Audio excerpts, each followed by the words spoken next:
নমস্কার বন্ধুরা, তোমাদের সামনে আরেকটি ভিডিও নিয়ে চলে এসেছি।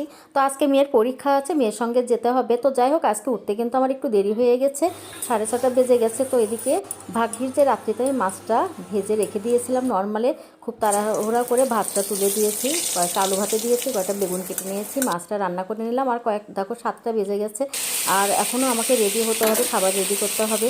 তো যাই হোক, আর সঙ্গে কিছু আলু ভাজা করে নিচ্ছি, খোসা সহ কিছু আলু কিউব করে কেটে নিয়েছি। রান্নাটা শেষ করে চলে এলাম সেন্টারে। তো আজকে বৌদির বাড়িতে বেড়াতে এসেছি। দেখো বৌদি, দেখো আমাদের নাস্তা দিয়েছে, আমরা চা খাচ্ছি। এই যে আমার বৌদির বাড়ি। একটু রেস্ট নিয়ে আমরা এখন সেন্টারের দিকে যাচ্ছি। আসলে সময় কাটছিল না, তো বৌদি বললো আমার বাড়ির পাশে আছে, চলেন যাই, সময় কাটবে। তো অনেকটা সময় কাটিয়ে চলে এলাম। এটাও একটা পরীক্ষা সেন্টার, সারা মারোয়ারি স্কুল অ্যান্ড কলেজ।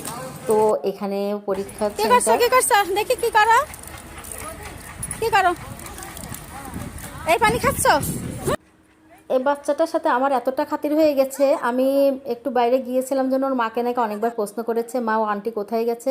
আসলে মানুষের দেখো শুধু রক্তের সম্পর্ক হলেই হয় না, আত্মার সম্পর্কটা কিন্তু একটু ভালোবাসা দিয়েও হয়, সেটা রক্তের হোক বা অপর হোক। আর দেখো ট্রেন দেখতে কে না ভালোবাসে, ট্রেনটা দেখেও ছুটে চলেছে। ছোটো বড়ো সবারই কিন্তু ট্রেন দেখতে ভালোবাসে। আর এদিকে কিছু সাধু এসেছে, দেখো এদের জীবনধারাটা আশ্চর্যজনক। আমি দেখলাম কিছু কচুর শাক তুলছে, কেউ খড়ি নিয়ে আসছে রান্না করবে। এদের জীবনধারাটা দেখে আশ্চর্য লাগে যে এরা বিভিন্ন জায়গায় এভাবে ছুটে ছুটে আস্তানা করে, এভাবে থাকে। আসলে আলাদা ধরনের একটা অনুভূতি হলো আমার, যে আমরা এত সুখে থাকি তবু আমাদের সুখ হয় না, আর এদের কীভাবে এরা জীবন কাটায়। আর তারপরে আমাদের সময় আর বেশি নেই, আমরা দেখো এই গাছটা হচ্ছে আমরা বেশি অপেক্ষা করি। এখানে আমি একটা দোকানও দিয়েছে, বেশ বেচাকেনা হচ্ছে, আর পরীক্ষাও শেষ হয়ে গেছে। দেখো পরীক্ষার্থীরা সব একে একে এখন কি বই কিনছো বের দেখি? হচ্ছে। আমরা কিছু আরবির বই পড়তে পারো?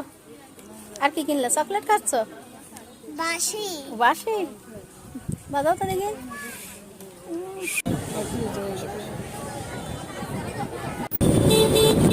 জন্য তো আমরা আসার জন্য গাড়িতে এসেছি, প্রচণ্ড জ্যাম।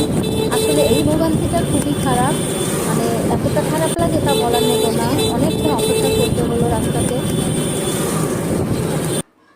অবশেষে বাড়ির কাছাকাছি প্রায় চলে এসেছি। ভিডিওটা কেমন লেগেছে জানিও কিন্তু অবশ্যই কমেন্টে। আর ভালো লাগলে আমার পেজটিতে ফলো করে পাশে থেকো। ধন্যবাদ সবাইকে পরবর্তী ভিডিও দেখার জন্য।